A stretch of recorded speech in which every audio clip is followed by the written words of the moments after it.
네, 우리 계속해서 출애굽기 보고 있습니다. 오늘은 이제 황금 송아지 사건의 마지막이 될 것 같습니다. 거듭 반복하니까 이제 잊지 않으시겠죠.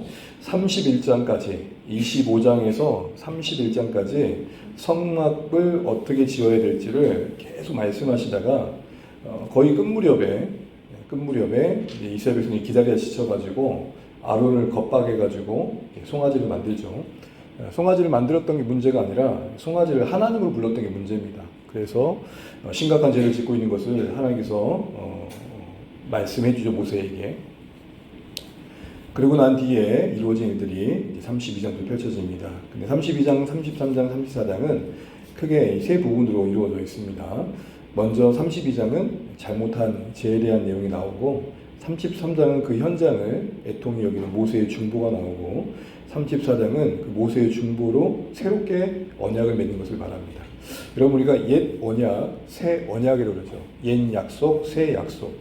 이전에 아담과 하나님과의 그 인류의 대표였던 아담과 하나님 관계를 옛 언약이라고 그럽니다. 인류는 그 언약 안에서 약속된 풍성함이 있었습니다. 그런데 그 대표자인 아담이 죄를 범함으로 그 죄 아래에 거하게 되었죠. 그 죄책을 감당하게 됐습니다. 새로운 언약이 필요하게 된 겁니다. 하나님은 그 새 언약을 예수님을 통해 이루시겠다 내내 말씀하셨고, 마치 모세가 예수님의 그림자처럼 중보하는 모습을 보여주고 있는데, 예수님의 그 중보가 있으므로 이제 34장과 같은 은혜의 결과들이 우리 가운데 주어진 겁니다. 그래서 여러분, 한번 나중에 한번 살펴보십시오. 앞에 이 32장 전반부에 이스라엘 백성들이 시내산 안에서 언약식을 할 때는 예, 순종하겠습니다 라고 답합니다. 그런데 금송아지를 지나고 난 다음에 새로운 언약식을 할 때는 하나님 묻지도 않으십니다. 이미 이제 아셨다는 거죠. 예를 듣고 싶지 않다는 겁니다. 제가 강도사 안수받은 지가 벌써 몇십 년 지났는데, 그때 제가 들었던 말씀, 설교자가 이렇게 말씀하셨습니다. 강도사 인허 받을 때 선서를 하잖아요. 강도사들은 못 모르고 네 그래요. 목사님들 안수받는 분들은 목소리가 작아요. 그러니까 이제 앞에 있는 설교자가 이러는 거예요. 이제 뭔지 알겠다 이거죠. 뭐 이런 말이죠. 무슨 말인지 이해되시겠죠? 이 34장의 언약의 재수립에서는 하나님께서 우리에게 책임을 간과하시진 않지만 더 넓은 이해로 이끌어 주십니다. 그게 참 은혜가 돼요. 앞에서는 순종하겠습니다 라는 어떤 고백을 받아내셨다면 34장 이후의 언약식에서는 그거를 받지 않으세요. 오히려 더 받아야 되는 거 아니에요? 오히려 더, 야, 이번이 두 번째야. 더 이상 없어. 기회 없는 거야. 마지막이야. 라고 몰아가야 될 텐데, 오히려 더 그런 말씀을 하지 않으세요. 그게 참 재밌고 인상 깊었던 것 같아요. 자, 이제 오늘 크게 두 부분을 볼 텐데요. 이제 지난 시간 이어서, 지난 시간 9절까지는, 34장 9절까지는 34장의 언약의 어떤 전반적으로 새롭게 시작하는, 그러니까 하나님과 우리의 관계가, 이스라엘의 관계가 회복되는 거잖아요. 그 갱신이 이제 9절까지에서는 모세의 그 간절한 어떤 중보로 이루어진 것들을 보게 되고, 그 결과로서 이제 오늘의 본문의 사건들이 결과 주어진 걸 보게 됩니다. 우리 언약의 갱신이라는 이름으로, 재수립이라는 이름으로 오늘 볼 텐데요. 우리 10절 말씀, 34장 10절 말씀 같이 한번 읽어보시죠. 시작. 여호와께서 이르시되 보라, 내가 언약을 세우나니 그건 내가 아직 온 땅에 아무 국민에게도 행하지 아니한 이적을 너희 전체 백성 앞에 행할 것이라. 내가 머무는 나라 백성이 다 여호와의 행하심을 보리니 내가 너를 위하여 행할 일이 두려운 것입니다. 아멘. 전반부에 보라, 하나님께서 말씀하신 거예요. 야, 이스라엘에게 말하라는 거죠. 내가 이제 언약을 새롭게 수립하겠다. 여러분, 앞에까지 하나님 어떤 분이셨어요? 야, 내가 천사를 통해서 너희들 가나안 땅까지 데려줄 텐데 나는 안 가. 소위 이제 버티시는 하나님. 니들만 가. 근데 이제 같이 가시겠다라고 말씀하시는 겁니다. 얼마나 반가운 소식입니까? 자, 10절 보시면 여호와께서 이르시되라고 이제 말씀하십니다. 그런 거 보신 것처럼 언약을 세우겠다 하십니다. 이것은 앞서 말씀드린 것처럼 9절까지 모세의 그 간절한 중보가 있었음을 잊지 마셔야 됩니다. 그냥 이루어진 일 아닙니다. 항상 하나님의 일은 그냥 이루어지지 않습니다. 숨겨진 기도에 눈물이 있고 땀이 있고 수고가 있습니다. 그래서 어떤 결과가 주어졌을 때 너무 쉽게 되는 거 아니야 이렇게 생각하시면 안 됩니다. 알지 못하지만 누군가는 울었다. 누군가는 자신을 드렸다. 이거 우리 결코 잊으시면 안 됩니다. 이런 소망 가득한 선언이 어디 있겠어요. 왜냐하면 여러분 지금 황금 송아지 사건까지만 해도 지금 이스라엘은 소망이 없었어요. 하나님이 안 가시겠다 했다니까요. 하나님 니들 알아서 해라고 했다고요. 그냥 유기당한 거예요. 근데 다시 언약을 맺으신 거예요. 하나님의 의지가 이스라엘 향해서 쏟아지고 계신 거죠. 사랑의 의지가. 이거는 신약에 우리가 고린도서 11장 15절에 바울이 성찬식을 얘기하면서 했던 말이 떠올리는 말이에요. 이자는 내 피로 세운 뭔 언약이니? 새 언약이니. 새 언약. 여러분, 성경이 말하는 새롭게 시작한다는 의미는 뭐예요? 새로운 사람을 찾는다가 아니에요. 늘 그 모양 그 꼴인 그 사람 안에서 새롭게 시작하시는 거예요. 그게 어쨌든 성경이 말하는 새로운 언약의 시작입니다. 그래서 어쩌면 우리를 다 제거하시고 새로운 지구를 창조하셔도 될 텐데 어그러뜨린 우리를 그냥 그대로 두신 상황 안에서 새롭게 하시는 길을 여셨다라는 게 새 언약입니다. 그래서 참 놀라운 거죠. 10절에 이어서 이렇게 말씀하십니다. 뭐라고 말씀하시냐면 그렇게 언약을 새롭게 우리가 하겠다라고 하나님께서 말씀하시고 뭘 약속하시냐면 아무 국민에게도 행하지 않았던, 누구도 경험하지 않았던 일들을 내가 너희 이스라엘 앞에서 행할 것이다 라고 말합니다. 여러분, 이 행하다는 말이 이 히브리어로 보면 태초에 하나님이 천지를 창조하셨다 할 때 그 창조의 단어와 딱 같은 단어입니다. 그러니까 그냥 어떤 일을 행하시겠다는 게 아니라 창조에 준하는 그 일을 나타내겠다라고 말하는 겁니다. 결국 그래서 하나님의 영광을 드러내시겠다는 거죠. 이것은 문맥을 보게 되면 뒤에 이야기를 보게 되면 결국 이스라엘 백성을 데리고 가시기로 했던 남은 광야의 여정에서의 기적과 그리고 가나안 땅을 정복하시는 그 일들을 말합니다. 사실은 이 시간만 해도 아니 가나안 땅 코앞에 가서도 이스라엘 스스로 실력으로는 가나안의 그 적군들을 어찌해 볼 수 없었습니다. 진짜 무에서 유를 만드는 실력 아니면 불가능했던 거죠. 여러분 한 가지 생각해 볼 게 있어요. 하나님께서 이스라엘 백성들에게 그냥 앞으로 너희를 위해 내가 어떤 걸 행할게 라는 어떤 그냥 일하시겠다라는 사역의 개념 정도 얘기하신 게 아니라 창조를 끌고 오셔요. 창조를. 저는 여기서 이런 생각을 한번 해보게 돼요. 하나님께서 우리의 섬김 속에 어떤 마음을 기대하실까? 우리는 여러분 경험이 쌓이게 되면은 기도하지 않는 건 아니지만 그냥 그 틀 안에서 일들을 해갈 때가 참 많습니다. 근데 여러분 이 말씀을 보면서 저는 이런 생각을 좀 갖게 됐고 이런 마음이 있으시면 좋겠어요. 하나님 크든 작든 우리가 이 하나님의 태초에 천지를 창조하셨다는 그 창조하심, 그 창조하심을 기대하는 사역이 되면 좋겠다라는 마음들입니다. 그걸 통해서 하나님의 능력이 드러나면 좋겠다는 거죠. 이런 거예요. 하나님, 우리 이 하나 잘하게 해주세요 정도가 아니라 하나님, 이 일이 크든 작든 이걸 통해 하나님 나타나게 해주세요. 창조란 말의 포커싱이 뭐냐면 하나님이 아니면 설명할 수 없는 일들이란 말이에요. 아무리 용수가 있어도 도저히 할 수 없는 일들이 그들 통해서 그들 앞에 펼쳐졌다는 거예요. 그러니까 가나안 땅을 그냥 정복했다 정도가 아니라 어떤 가업을 하나 이루었다, 문제 하나 해결했다 정도가 아니라 그들 평생 실력으로는 할 수 없는 일들이 이루어졌다. 그러면 누구만 영광 받으시는 거예요? 하나님.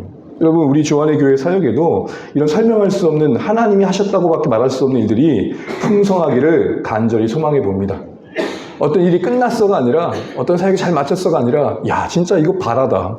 바라야. 네. 피곤하시죠, 여러분? 파이팅. 어떤 일을 보면서 봐라, 이건 바라다. 이렇게 말할 수 있는 일들이 일어나면 좋겠어요. 그리고 이 일들은 이스라엘에게만 나타난 게 아니라 실제적으로 문맥상 그것이 가나안 정복이라고 할 때 이미 가나안에 정착했던 백성들에게도 행하실 일들이었습니다. 근데 그걸 어떻게 표현하시냐면 야 그거 그들에게도 너무나 두려운 일이 될 거야 이렇게 말씀하십니다. 너희들에게도 바라이겠지만 그거를 보고 있는 그 현장의 그 사람들도 대단한 두려움을 느낄 거야. 여러분 성경에 말하는 두려움은 뭐예요? 하나님을 느낄 거야 라는 거. 하나님. 그래서 여러분 대표적인 고백이 누구냐면 희생 나흘입니다. 우리 한번 읽어볼게요. 시작. 이는 너희가 애굽에서 나올 때에 여호와께서 너희 앞에서 홍해물을 마르게 하신 일과 너희가 요단 저쪽에 있는 아모리 사람의 두 왕 시온과 옥에게 행한 일 곧 그들을 전멸시킨 일을 우리가 들었음이니라. 우리가 듣자 곧 마음이 녹았고 너희로 말미암아 사람이 정신을 잃었나니 너희 하나님 여호와는 위로는 하늘에서도 아래로는 땅에서도 하나님이시니라. 아멘. 가나안 여인, 하나님에 대한 지식이 전혀 없던 그가 들려오는 소문과 이스라엘 앞에 행하신 그 하나님의 바라를 듣고 어떤 마음이 들어요? 마음이 녹아지고 어떤 고백을 해요? 상하천지, 위로는 아래로나 하나님밖에 없다를 고백하죠. 바로 이걸 만드시겠다라는 거예요. 이스라엘 앞에서. 여러분 우리에게는 어떤 적용을 해야 될까요? 우리의 노력으로 정말 이번 일이 잘 끝났어. 기도 안 한 건 아니지만 그런데 늘 마지막 우리의 마음에 이런 게 있으면 좋겠다는 거죠. 정말 이거 하나님이 아니셨으면 이룰 수 없는 일들이었다. 왜 그게 필요할까요? 그래야 그 일이 우리를 교만하지 않게 하겠죠. 여러분 적어도 조금 긍정적인 의미에서 라합처럼 우리 마음이 좀 녹아질 필요가 있어요.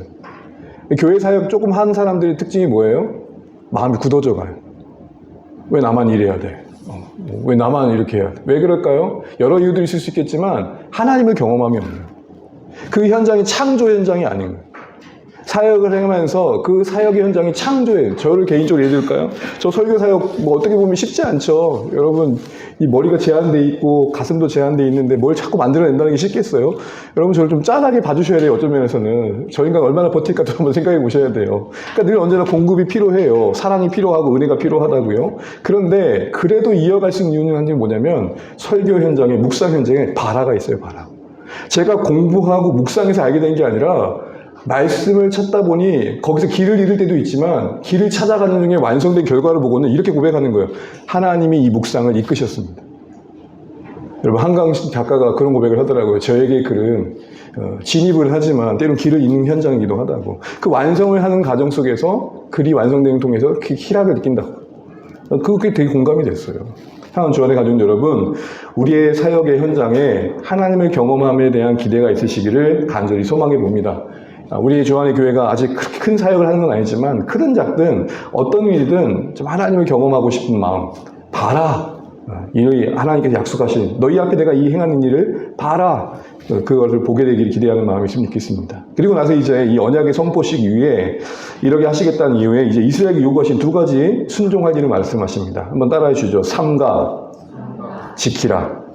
하나는 삼가라는 것이고 하나는 지키라는 거예요. 하나는 하지 말라는 것이고 하나는 하라는 것이에요. 항상 성경의 권면을 보게 되면은 버릴 것과 취할 것, 하지 말 것과 할 것, 소극적인 것, 적정인 것. 우리가 하지 않는 게 신앙의 전부가 아니라 해야 될 것을 참는 거죠. 우리가 미워하지 않는 거 참 잘하는 거예요. 그런데 한 걸음 더 나아가 사랑할 방법을 찾는 거죠. 바로 이런 요구를 하고 계십니다. 11절 말씀처럼 이제 이들은 하나님의 행하신 놀라운 능력 속에 그들 앞에 적들이 쫓겨난 걸 보게 될 겁니다. 자, 이들 이후에 그러면 삼가야 될 게 뭐고 이런 일들이 이루어졌을 때 지켜야 될 게 뭔가. 먼저 삼가라고 할 때는 이렇게 말씀하십니다. 우리 12절 같이 한번 읽어볼게요. 시작. 너희는 스스로 삼가 내가 들어가는 땅의 주민과 언약을 세우지 말라. 아멘. 이게 계속 반복되는데 이유가 뭐예요? 올무가 될까 합니다. 올무가. 올무가 뭐죠? 제가 실제 사진은 조금 너무 끔찍해가지고 그림으로 된 것 같거든요. 이 동물들이 올무에 걸리면은 어떻게 돼요? 어떤 올무에 따라서는 움직일수록 어떻게 돼요? 살을 파고들죠. 이게 이제 고라니가 사고를 파고드는 그 장면인데 이게 그림이에요. 되게 얇은 철사인데 그 큰 등치의 고라니를 옴짝달싹 못하게 하는 거예요. 올무가 뭐예요? 별거 아닌 것 같았는데 일단 올무에 걸리면 어떻게 돼요?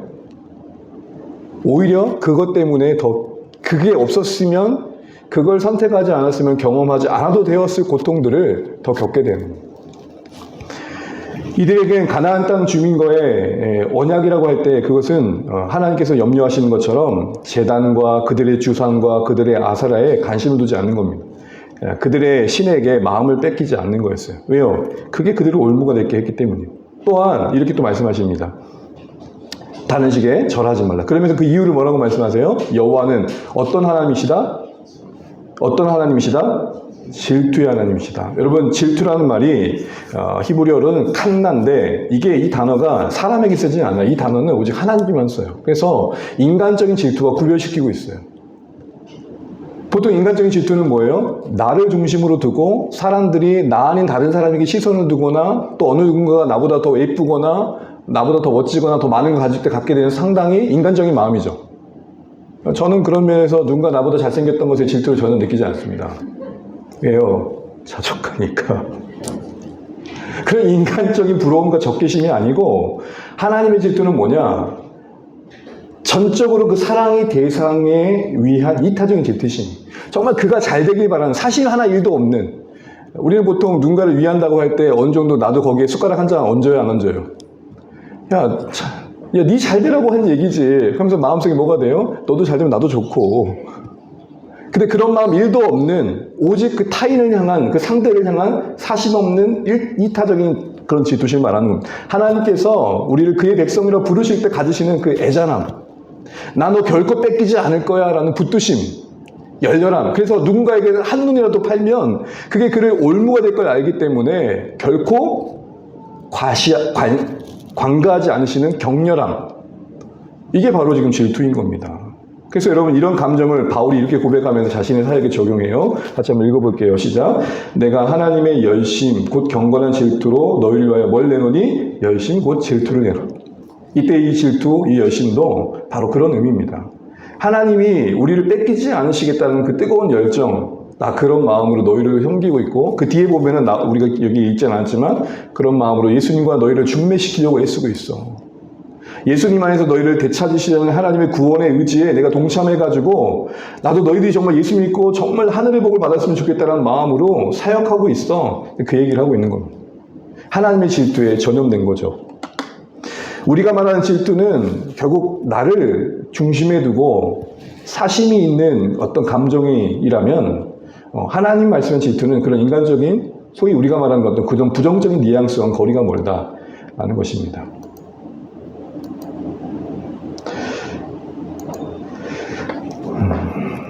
잠시만요.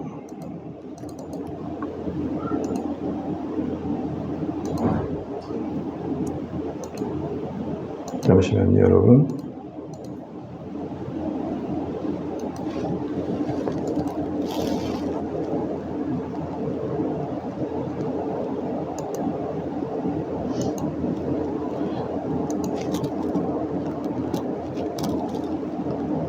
네.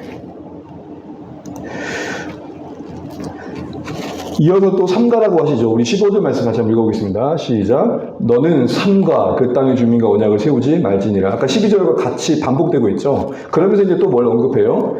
신들, 그 이방 가나안 신들을 음란하게 섬기는 그 신들을 섬기는 자들의 어떤 초청과 그들과의 관계가 계속 이어지는 것을 주의해라 라고 말합니다. 그래서 그 땅에 들어갔을 때에 그들은 신을 음란하게 섬기는데 거기에 너희들이 매력을 느껴가지고 함께 하다 보면은 결국엔 결혼까지 하게 될 거고 결국 그들이 신을 섬기는 것에 너희도 참여하게 될 거다 이렇게 말하는 겁니다. 특별히 여러분 모든 신을 음란하게 섬겼다 할 때 이 음란함의 의미는 뭐냐면 이방 제사의 어떤 성적인 부도덕함과 방탕함을 말합니다. 사실은 이방 제의의 핵심적인 건 뭐냐면 남신과 여신이 만나서 비를 내려준다는 개념이거든요. 그러니까 그것을 더 자극시키기 위한 인간의 행위가 동원될 수밖에 없겠죠. 그러니까 여러분 그 사람들의 당시 입장에서는 제사도 드리면서 자기 쾌락도 얻는다면 이것처럼 좋은 게 어디 있어요. 누이 좋고 매부 좋고 도랑치고 살 좋고 이런 쾌락의 요소가 이방 그 제사의 매력 그 이상의 마력을 가져게 한 거죠. 근데 그러다 보면 거기에 참여하게 되고 그것을 섬기는 사람들과 함께 하게 되다 보면 결혼도 하게 되고 결국은 이스라엘이 신앙이 변질될 것을 위험하게 될 것을 말씀하시는 겁니다. 그래서 가나안 그 풍습에 단호하지 않을 때 헛된 풍습이 이스라엘 안으로 들어와 가나안에 동화되는 걸 염려하시고 계신 겁니다. 그래서 삼가라고 하신 거죠. 동화란 말은 다른 말로 세속하겠죠. 그래서 그들의 신앙의 정체성이 변질될 것을 우려하시는 겁니다.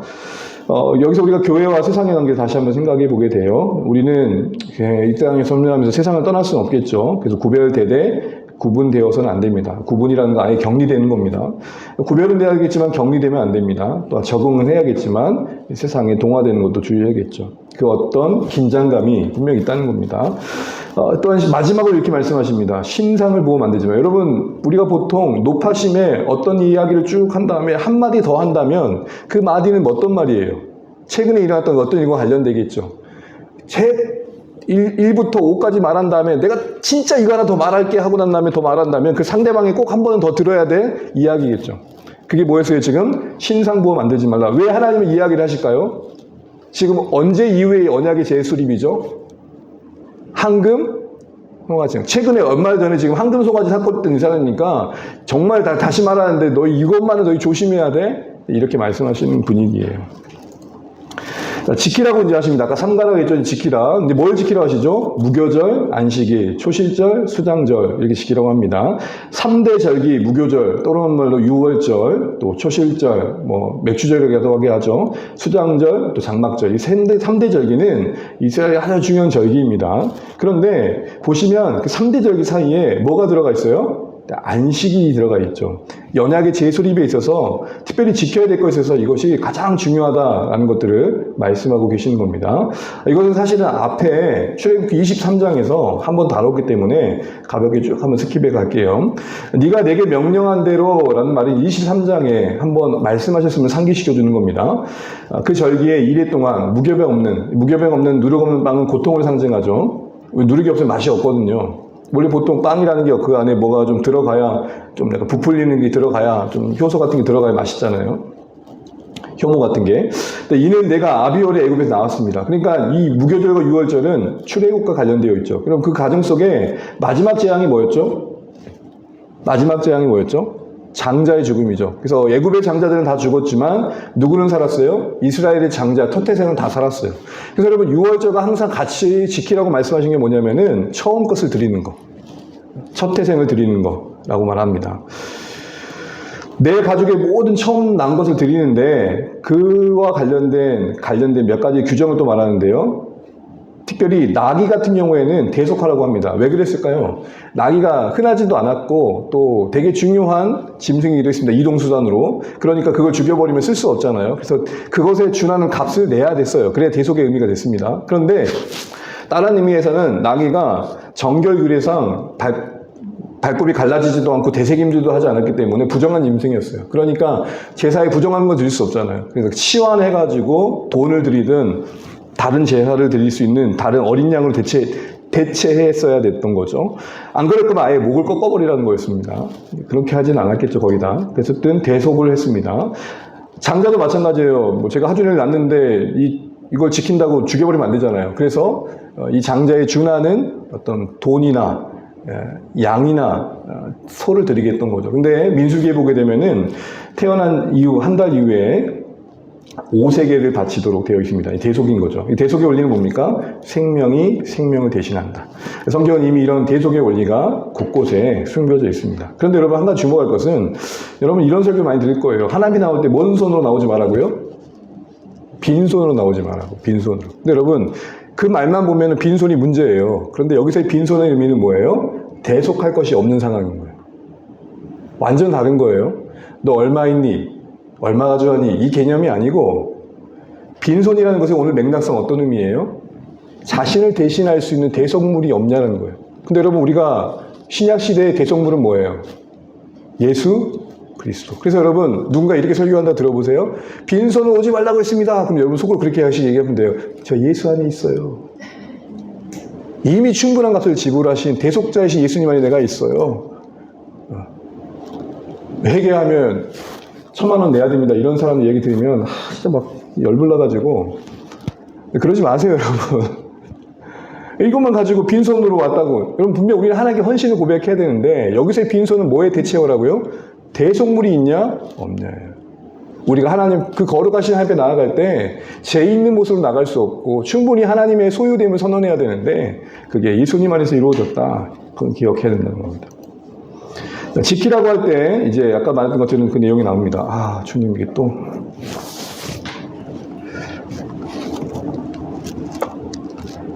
아까 다 하기는 했는데 이렇게 또 잘려지네요. 제가 이걸 보고 할게요.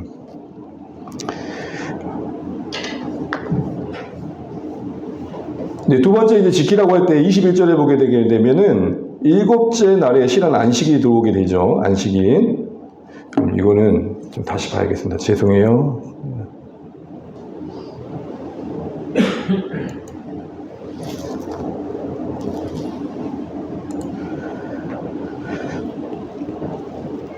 주목할 거는 아까 무교절, 칠칠절, 수장절 이 3대 절기만 나와도 될 텐데 거기에 사이에 뭐가 들어갔다는 거예요? 안식일이 들어갔다는 겁니다. 이 말의 의미가 뭘까요? 모든 절기는 안식일에 연관되어 있고 6일이라고 7일 쉬는 그 안식일의 원리가 확장된 개념이라는 겁니다. 다시 말하면 절기 안에 어떤 의미가 담겨 있어야 된다? 안식이 담겨 있어야 된다는 겁니다. 이스라엘 백성의 새 절기는 안식의 근원이신 하나님과의 연결고리를 다시 한번 재확인하는 겁니다.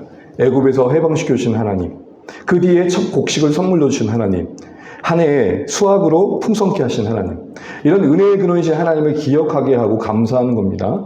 그런 의미에서 그들에게 요구된 절기는 힘겨운 시간이 아니라 그들의 존재를 다시 한번 되새기고 안식을 선물로 받는 시간이었던 겁니다. 하나님 안에서 누리는 안식을. 이래서 절기가 이 안식의 개념과 연관시켜질 때 키워드는 뭐냐? 기억하게 하다, 생각나게 하다는 겁니다. 여러분, 안식일 우리가 소요리문다 살피면서 두 가지 본문의 안식이 나왔었습니다. 하나는 출애굽기 20장, 하나는 신명기 5장이죠. 하나는 창조주 하나님을 기억하라는 거고, 하나는 구원자, 해방시키, 애굽에서 해방시킨 구원자 하나님을 기억하라는 거죠. 다 뭐와 연관되어 있냐면 기억이에요. 그러니까 그날을 계기로 하나님을 기억하라. 이게 지금 중요한 개념입니다. 이게 왜 중요할까요? 여러분, 기억하다, 생각하다를 보통 이제 싱크라고 할 수 있는데, 단어 자체를 보게 되면은 중앙에 I라는 단어가 있죠. 내가 하나님 앞에서 어떤 존재를 생각하는 거, 이게 싱크예요. 이게 묵상이죠. 그럴 때 뭐가 만들어져요? 땡큐가 만들어져요. 그러니까 내가 누구냐? 이 생각이 하나님과 관계 속의 진실한 감사와 모습들을 만들어낸다는 겁니다. 지키라고 할 때 이제 또 지침으로 뭘 주냐면 앞서 말씀드린 그 새 절기를 지킬 때 모든 남자들 의무적으로 주어진 겁니다. 그렇다고 해서 여성들이나 아이들은 갈 수 없었다는 게 아니에요. 여러 이유들로 성전에 갈 수 있었지만 이거는 기본적으로 마침 뭐냐면 최소한으로는 이 정도는 해야 돼 이런 내용이에요. 3번씩 하나님 앞에 모이라고 했습니다. 그때 약속하신 게 있어요. 24절. 같이 한번 읽어볼게요. 24절 시작. 내가 매년 3번씩 여호와 내 하나님을 뵈려고 올 때에 아무도 내 땅을 탐내지 뭐하리라? 못하리라. 여러분, 절기 때 남자들이 어쨌든 성전을 가게 되면 부재할 거 아니에요. 그때 어떤 외부의 침입으로부터 보호해 주시겠다는 거거든요. 이거는 어떻게 보면 하나님의 신실하신 약속이죠. 예배하러 나오는, 예배를 선택한 자들의 그 빈 공간과 결핍을 하나님께서 책임져 주시겠다는 겁니다. 여러분, 이렇게 보면 예배와 안식이 함께 가려면 기억과 믿음이 함께 가야 돼요. 뭘 기억해야 돼요? 하나님이 누구시냐?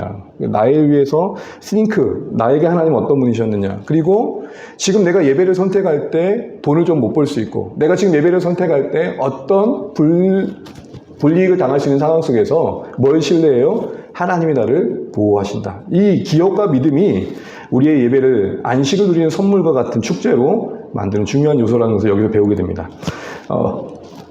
그 다음에 이제 덧붙여서 세부적 규칙이 나옵니다. 이건 앞에서도 반복됐던 건데, 너는 제물의 피를 유교병과 함께 드리지 마는 거. 왜 그럴까요? 유교병은 뭘 넣는 떡이에요? 누룩이에요. 누룩은 항상 어떤 의미예요? 가장 대부분은 부정한 거. 그러니까 부정한 떡과 정결한 피가 함께 할 수 없겠죠.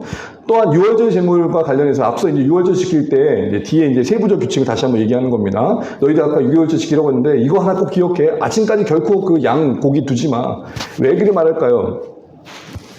그렇게 아침까지 두지 말라고 하셨던 말씀을 진짜 강조하신 것은 인간의 입장에서는 여러분 먹던 음식이 남으면 보관했다가 계속 먹으면 되는 거잖아요. 그럼 그건 음식이 돼요. 근데 여러분, 그들은 음식을 먹었던 게 아니라 예배를 드렸던 거잖아요. 그러니까 예배라는 측면에서 구별된 내용이었는데 아무 의미가 없어져 버리는 거예요.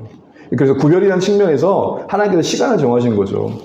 26절을 보게 되면은 내 토지에 처음 익은 것을 내라. 아무거나 내지 마라. 이걸 말하는 거고, 26절 또 끝절에는 염소 새끼를 어미젖과 삶지 마라. 여러 가지 해석이 있는데 우리가 동물을 하나님께서 고기를 먹게 해주셨지만 그렇다고 고기를 잔혹하게 죽이는 것도 아니잖아요.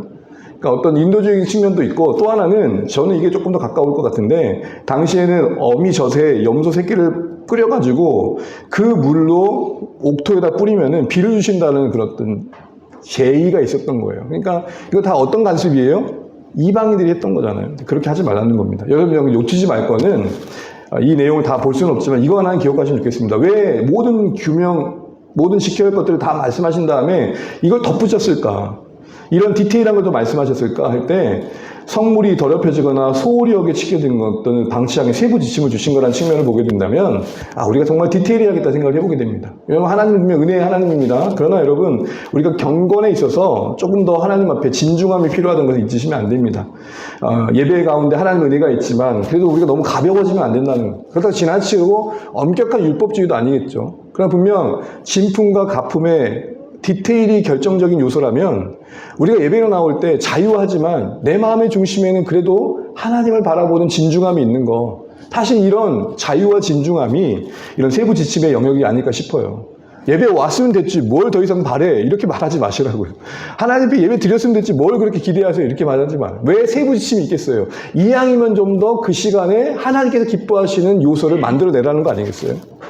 물론 하나님은 은혜의 하나님이세요. 그래요. 용서하시고 용납하실 거예요. 그러나 우리 입장에서는 경건의 요소에 있어서는 조금 더 좀 디테일할 필요가 있다. 뭐 이런 거죠. 꼭 주일원금 봉투해가지고 이렇게 미리 기도하면서 적을 필요가 있어. 여러분 그런 거 하나하나가 사실 디테일이라는 거예요. 어렸을 때 저희 어머님이 항상 보면 1,000원짜리 항상 이렇게 다리미로 달아줬던 기억이 있거든요. 그때는 왜 그렇게 하시는지 모르지만 지금 생각해보면 그런 디테일이 예배하는 자의 마음속에 어떤 마음을 들어요? 그래도 하나님께 드리는 것을 가벼이 드리면 안 되라는 의식은 심어준다는 거예요. 그래서 여러분 율법주의라고 모든 행위를 무시할 것도 아니고 거기 안에서 우리가 정말 우리의 믿음을 담을 만한 아름다운 문화들을 만들어갈 필요가 있는 겁니다. 이제 마지막 단락입니다. 이제 모세가 하산합니다. 얼굴에 광채가 비치는 이 유명한 본문을 우리가 오늘 보게 됩니다. 같이 볼게요. 시작. 모세가 그 증거의 두 판을 모세의 손에 들고 시내산에서 내려오니 그 산에서 내려올 때에 모세는 자기가 여호와와 말하였으므로 말미암아 얼굴 피부에 광채가 나나 깨닫지 못하였더라. 그럼 성경학에서 이것 쓰면 얼마 좋아요? 얼굴 피부에 광채가 나나. 주장 말씀으로. 뭐 그렇습니다. 그래서 여호와께서 모세에게 이르십니다. 너는 이 말들을 기록해라.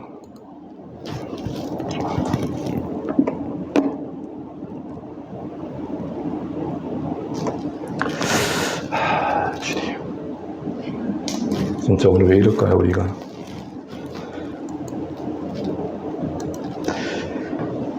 이 말들을 기록하라 하면서 내가 이 말들을 뜻대로 너와 이스라엘과 언약을 세우기를 말씀하시거든요. 여러분 주목할 거는 이 말들의 뜻대로라는 말씀은 앞서 내내 모세에게 그 시내산 위에 산자락에서 하셨던 말씀이에요. 근데 그냥 언약을 세우겠다라고 하지 않고 그거 뜻대로 그 말했던 것을 기초로라고 말하는 겁니다. 결국 하나님과 우리의 언약 관계는 나는 하나님의 자녀입니다. 또 하나님은 나의 하나님이신다는 어떤 사실 자체보다 그게 뭘 우리에게 약속해주고 있느냐. 그래서 우리는 어떤 책임을 부여되느냐. 이걸 아는 게 더 중요하다는 겁니다. 여러분 우리가 물건을 살면은 여러분 설명서 보세요, 안 보세요? 핸드폰 사가지고 살면서 꼼꼼히 보시는 분. 그래서 우리는 핸드폰에 어떤 기능만 있어요? 전화하고 카톡하고 문자 보내기. 무슨 말이냐면 복음으로 새 언약으로 하나님과 우리 관계를 맺어주셨는데 그냥 예수 믿고 천국 가는 걸로 충분해요. 복음은 어떤 면에서. 그러나 그 단순한 복음의 깊이를 우리가 놓칠 수 있겠다라는 거죠. 하나님께서 우리에게 뭘 약속해 주셨고 또 어떤 책임을 부여하셨는지. 그냥 뭐 이렇게 어렵게 믿어요. 그냥 믿으면 되죠. 그냥 심플하게 믿으면 되죠. 뭐 틀린 말 아닙니다. 그런 어떤 그게 무지성으로 향할 때 우리는 하나님께서 우리에게 주신 은혜들을 너무 누리지 못할 수도 있겠다 싶은 거죠. 두 번째로 여러분 주목할 것은 내가 이스라엘과 언약을 세우겠다 하지 않고 모세를 한 번 더 언급합니다. 모세 너와 포함해서 이스라엘이라고 말합니다. 이게 왜 그럴까요? 지금 모세는 어떤 위치에 있었죠? 중간자 역할이 있었어요. 그러니까 중재자 역할이 있는 거예요. 그러니까 어떻게 보면은 이스라엘과 하나님 사이에 제3자가 될 수 있었어요. 그런데 하나님께서 뭐라고 말해요? 너 3자 아니야. 너도 언약의 대상이야. 이게 무슨 말이에요? 어떻게 보면 교육자는 저 자신이 적용을 해본다면은 말씀을 가르치는 너 자신이 먼저 객관적 위치에 제3자 있지 않고 너도 하나님의 말씀의 언약의 대상이야 얘기를 하는 겁니다. 그러니까 쉽게 말하면 누구에게 먼저 적용해야 돼? 말씀을 언제나? 나에게 먼저 적용해야 돼 라고 모세에게 먼저 얘기하시는 거예요. 모세가 하나님을 그렇게 만나고 이 십계명을 두고 내려왔을 때 얼마나 권위가 있었겠어요. 그때 모세 스스로가 빠지는 오류가 뭐예요? 그게 나에게도 말씀하다는 거 놓치면 안 된다는 거예요. 여러분 설교할 때처럼 여러분 목사님들이 그렇게 그럴듯해 보일 때가 언제 있어요? 근데 그런 오류 속에 취해가지고 자기에게 말씀하시는 말씀을 못 들으면 안 된다. 그래서 꼭 집어가지고 뭐라고 말해요? 너와 이스라엘이라고. 너와 이스라엘. 분명히 이스라엘 안에 너도 있어. 이거 있지만 목회자인 저도 하나님 앞에 한 명의 성도라는 사실을 평생 놓치면 안 돼요. 하나님께서 질서상 주어진 그 역할에 존귀함이 분명 있지만 한 명의 진실한 신자가 되지 않으면 목회가 안 된다. 이거 분명히 기억해야 된다. 이겁니다. 하나님의 말씀이 이스라엘 백성뿐만 아니라 모세에게도 적용된다. 이걸 얘기하고 계시다는 거죠. 자, 두 번째 보시면 28절에 40일 동안 밤낮 아무것도 먹지 않을 때, 여러분 이거 보면서 저는 조금 참 모세가 좀 짠하다는 마음이 들었어요. 여러분 처음에 황금송아지를 만들기 전에도 40일 밤낮 굶었거든요. 그럼 여러분 두 번째 올라갈 때는 한번 생략해 주셔야 되는 거 아니에요? 그런 생각 안 들어보셨어요? 처음에 40일 했던 거 좀 감안하셔서 그냥 하루만 붙들어 놓으시면 되는데 며칠 동안 또 붙들어 놓으셨다고요? 알짤없는 하나님. 진짜로 하나님 거쳐야 할 과정들은 반드시 거쳐요. 왜요? 모세인지 모세로 서 있지 않아요. 그 40의 의미가 뭘까요? 황금송아지를 지나고 왔기 때문에 그들에게 40은 더 의미가 있었던 거예요. 어떤 시간이 필요했어요? 충분히 정결해질 시간이 필요하다. 이렇게 말씀하시는 거죠. 그리고 나서 28절에 성경의 개역 개정에는 여호와께서 십계명을 그 판에 기록하셨다고 돼 있어요. 그러니까 마치 하나님이 쓰신 것 같아요. 그런데 원문을 보게 되면은 그라고 돼 있어요. 다시 말해 모세인지 여호와인지 모르게 나와 있어요. 그러니까 모세도 될 수 있고 여호와도 될 수 있어요. 어떤 번역에는 그래서 모세가 썼다고 돼 있는 데도 있고 어떤 번역에는 여호와가 썼다고 되는 번역도 있어요. 왜 이런 방법을 선택했을까요? 분명 모세가 중재자로서 계명을 가지고 오지만 그게 누구의 말씀인가 잊지 말아라.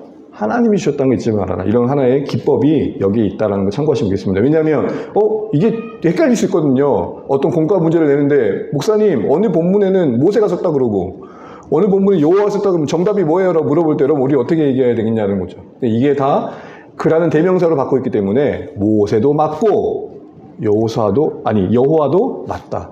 왜 이렇게 하셨느냐? 모세가 분명 말하지만 하나님이 말씀이 하셨다는 것을 잊지 않게 하기 위한 장치다. 이겁니다. 모세가 증거의 두 판을 손에 들고 시내에서 내려올 때에 이제 이어진 내용 속에 어떤 영광을 경험하게 되죠? 얼굴에 피부에 뭐가 나요? 광채가 나요. 근데 모세는 인식했어요? 몰랐어요? 언제 알았죠? 사람들이 자기를 두려워할 때. 그죠? 여러분, 우리는 맛있게 먹고 여기에 고추장 묻어 있는데 나는 모르고 있는데 사람들이 자꾸 킥킥킥 하면 어떻게 알아요? 왜?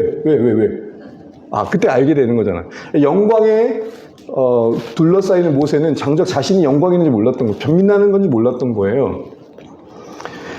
아론과 온 이스라엘이 두려워하니까 그때서 자기가 어떤 뭔가 자기 안에 변화가 일어난 걸 보게 된 거죠. 모세가 그들을 부릅니다. 괜찮다고.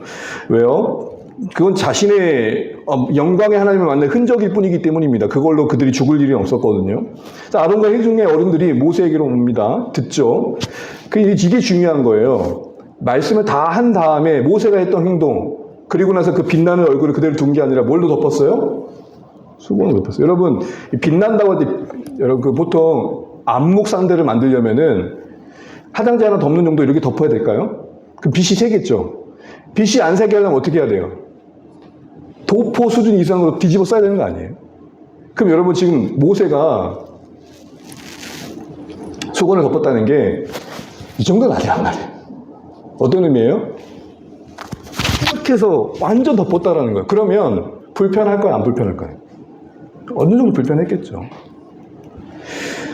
그리고 나서 이제 하나님 앞에 섰을 때는 이걸 벗어요. 그리고 다시 듣고 백성들 앞에 가르친 다음에 그 뒤에 또 써요. 다시 쓰죠. 이게 반복되고 있는 장면이 나와요. 왜 그랬을까? 이 내용을 하고 마치도록 하겠습니다. 일단 하나님을 대면한 모세의 얼굴의 광채는 모세가 누구를 만났다는 증거예요? 하나님 만난 증거예요. 그리고 그에게 더해진 그 빛은 모세를 통해 말씀하신 하나님의 권위를 상징하는 겁니다. 그러니까 모세가 하나님 만나서 진짜 하나님 주신 말씀을 가지고 나왔다.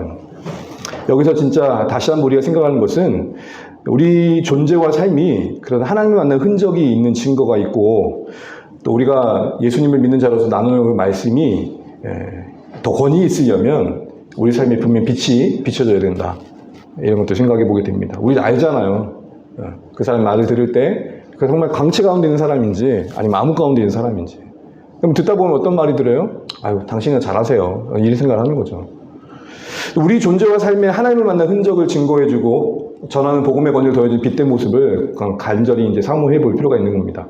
바울은 그래서 이 본문을 염두하고 율법에 매여 있는 자들을 일깨우면서 뭘 얘기하냐면 진짜 복음의 사역자, 진짜 새 언약의 일꾼은 그를 통해 변화된 역사가 일어난다라고 말을 하면서 그 결론을 이렇게 얘기합니다. 같이 한번 읽어볼게요. 시작. 우리가 다 수건을 벗은 얼굴로 얼굴을 보는 것 같이 주의 영광을 보매 그와 같은 형상으로 변화하여 영광에서 영광이 이르니 곧 주의 영으로 말미암음이니라. 요지는 이거예요. 자꾸 바울에게 힐난하는 거예요. 바울아, 너 진짜 일꾼 맞아? 정말 하나님 세우신 일꾼 맞아? 거기에 바울이 뭘 냈냐면 바울이 추천서를 내라고 하는 사람들 요구에 추천서를 낸 게 아니라 자 봐, 고린도 교회를 봐, 이 교회를 봐, 복음으로 변화되는 삶을 봐. 그러면서 이야기를 합니다. 이들이 진짜 그리스도의 추천서야. 그리스도의 편지야.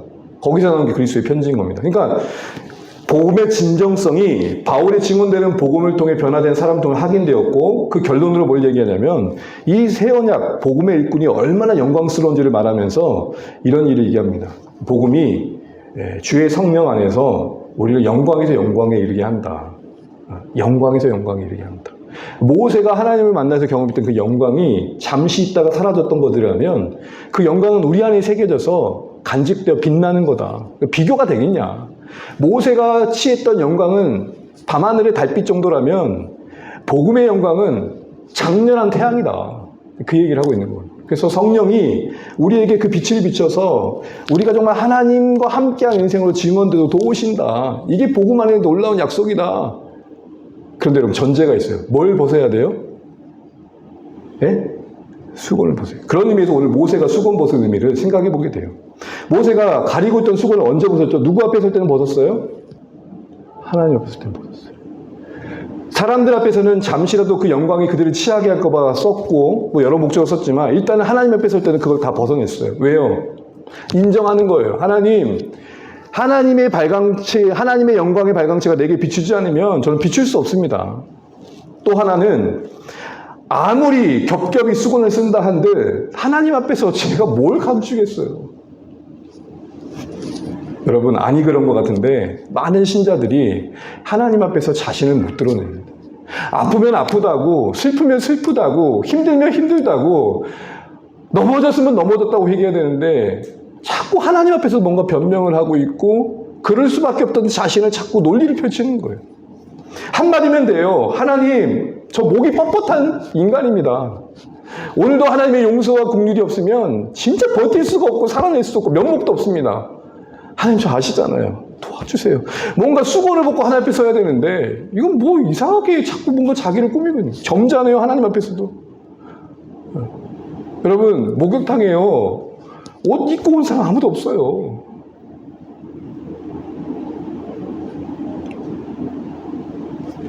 최근에 여러분과 하나님과 관계 속에 진실함이 있었는지를 돌아보시면 좋겠어요.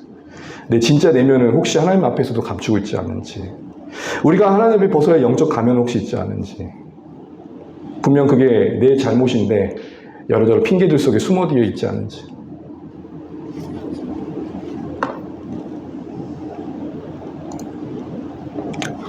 마지막으로 그렇게 전한 뒤에 사람들 앞에 있을 때 또 수건을 다시 어떻게 써요? 썼어요. 하나님 앞에서는 다 드러내고 하나님 앞에 고백을 했지만 사람들 앞에서는 가릴 줄 알았어요. 이게 필요해요. 신앙이 하나님 앞에서 드러내야 될 것도 사람 앞에 드러내고 있고 그러면 안 돼요, 여러분. 우리가 죄인임을 인정하셔야 돼요. 내가 이 말을 안 하려고 했는데 진짜 사랑하는 마음으로 한다. 하지 마요.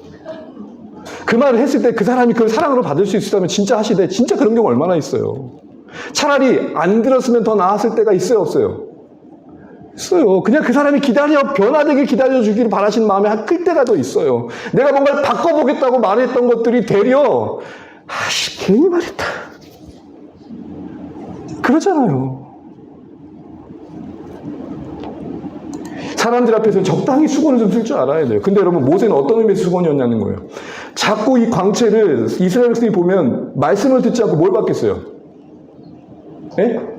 뭐 빛을 받겠죠. 그래서 제가 이거 보고 좀 회개했어요. 하나님 제가 머리를 좀 많이 기르겠습니다. 말씀을 안 듣고 목사님 겁나 빛나는데 이러면 안 되잖아요. 뭔가 신체의 발부가 여러분을 설교될 때 걸림거리 되면 안 되잖아요. 목사님 오늘 이렇게 배가 많이 나오셨지? 설교가 은혜가 안 된다. 이러시면 안 되잖아요. 그러니까 어쨌든 하나님 앞에서 자신의 수건을 썼던 이유는 본질로부터 벗겨날 거에 대한 우려였어요. 그래서 고린도후서 3장 13절 바울이 그걸 해석해줘요. 같이 한번 읽어볼게요. 시작.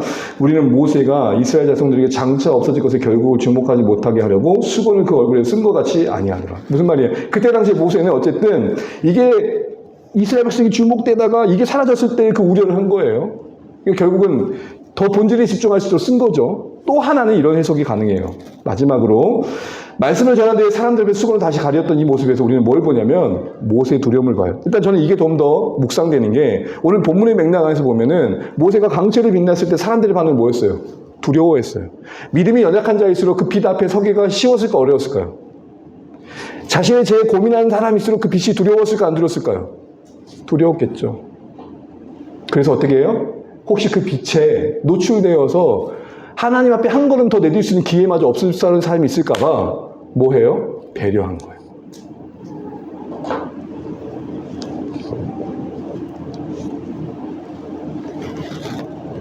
사실 이걸 한번 생각해 보세요. 이게 왜 배려인지. 모세는 하나님이 세우신 영광의 지도자예요. 이제 황금송아지 지나고 난 다음에 이미 이스라엘 백성 중에 거의 검접할 사람이 없어요. 여러분 레위인들이 몇 명을 죽였어요. 근데 그 지도자의 권위로 모세 빼고 나머지가 쓰면 되잖아요. 그러면 안 그래요, 여러분? 쉬운 방법은 여러분 제가 쓰는 방법이 있고 여러분이 쓰고 예배드리는 방법이 있어요. 그럼 뭐가 더 편할 것 같아요, 제 입장에서? 여러분이 쓰는 게 편하죠. 이해되시죠? 그럼 누가 썼어요? 모세 자신이 썼어요. 자신의 편함을 위해서 다른 사람이 희생시킨 사람이 있고 다른 사람의 편함을 위해서 자신을 희생할 줄 아는 사람이 있어요. 모세가 오늘 그걸 보여주고 있는 거예요. 그냥 내가 써서 이것 때문에 두려워하는 사람들이 좀 더 덜 두려워하도록 도와주는 게 낫지 이 생각을 하고 있는 거예요. 자발적으로 불평을 감수해서 연약한 사람을 배려해주는 모습이 당시에 수건을 쓴 모세의 모습에서 발견된다는 겁니다. 이 그림을 보고 마치겠습니다. 여러분 이런 거목이 되려면 그 묘목에서 시작할 때 줄기로부터 나오는 가지들이 있잖아요. 근데 여러분 나무를 보면 참 신기한 게 처음 가지는 처음 나왔음에도 불구하고 가장 마지막 밑에 가지가 돼요. 예? 싹이 날 때 처음 난 거는 처음 났음에도 불구하고 그 뒤에 나온 것들은 순서를 계속 밀려요. 그런데 그 밑가지는 어느 것보다도 튼튼해요. 근데 역설적으로 그 처음 가지가 밑으로 갈 때 나무는 거목이 돼요. 주원의 교회가 앞으로 가는 방향이 전 여기 잠시 있다고 생각해요. 먼저 수고하시고 섬기는 분들이 밑가지가 되셔요. 그래, 그 다음 나온 가지들이 그 자기의 위치의 역할을 할 거예요. 밑가지로 간다는 거 쉽지 않아요. 숨겨질 수밖에 없고 가려질 수밖에 없으니까. 그런데 그래야 나무가 된다. 저는 오늘 모세가 겁나 불편한 이 수건이라도 있죠. 엄청 큰 타올 같은 거 쓰고 빛 하나 새는 것들을 막고 그래서 혹시 그것 때문에 실족한 사람, 두려워하는 사람이 있을까봐 자기를 오히려 불편한 쪽으로 몰아갔던 것처럼 우리에게 그런 수건을 쓰는 배려가 섬김으로 나타나야 되지 않을까. 그래서 이 섬김의 밑가지가 우리 삶의 방식이 되어야 되지 않을까 싶은 생각들을 해보게 됩니다. 주안의 가족 여러분, 모세가 수건을 쓴 거 여러 모양을 묵상해보면 참 많이 은혜가 됩니다. 어쨌든 여러분 우리가 하나님 앞에서 좀 수건을 벗으시면 좋겠어요. 그럼 하나님 앞에서는 벗되 사람들 앞에서는 가리고 좀 가리세요. 외식이 아니라 배려일 수 있고 예의일 수 있어요. 그리고 정말 우리가 하나님 앞에 진실해질수록 사람들을 향한 우리의 삶의 위치가 밑가지로 내가 조금 더 불편한 쪽으로 섬기는 쪽으로 나를 선택해서 다른 사람이 좀 더 나아지는 방향으로 가야지. 이게 우리 삶의 방향이 되시는 오늘의 말씀 되시기를 주님의 이름으로 축원합니다. 기도하겠습니다. 사모님 반주해 주시고요. 여러분 오늘 말씀 속에서 이런저런 이야기를 했습니다만 너무 익숙한 또 사건이 또 마지막에 다루어졌죠. 모세가 영광에 취하지 않았습니다. 그 흠뻑 취해서 사람들 앞에 그 빛을 자랑하지 않았고 수건을 쓸 줄 알았습니다. 여러분 그렇게 감출 줄 알아야 됩니다. 그게 배려이고 그게 섬김일 때가 있습니다. 그게 아무리 영적인 걸지라도 때로는 우리가 침묵해야 될 때가 있습니다. 그런 것 같습니다. 따라 하나님 앞에서는 좀 벗으십시오. 정말 하나님 앞에서 다 벗어내고 하나님 앞에서 회복을 경험하고 안아주심을 경험하고 그래서 치유된 마음과 사랑으로 또 밑가지로 나아갈 수 있는 그런 선순환이 우리 가운데 있으면 좋겠습니다. 또한 언약을 새롭게 또 회복해 가신 하나님의 일하심 속에서 우리에게 주신 은혜를 생각합니다. 늘 넘어지지만 언약을 새롭게 이루어 가시는 하나님의 약속이 예수님 안에서 주어졌다는 거 잊지 않고 넘어짐의 그 자리가 또 하나님 앞에 나아갈 수 있는 은혜가 되면 좋겠습니다. 그렇게 그 은혜를 누릴 줄 아는 말씀이 약속한 약속의 은혜와 또 우리가 해야 될 책임들을 바로 알고 언약의 관계를 잘 갖고 갈 수 있는 우리가 되면 좋겠습니다. 오늘 주셨던 말씀 중에 단 한 가지라도 우리가 좀 붙들고 잠깐 기도하는 시간 갖겠습니다. 기도하겠습니다.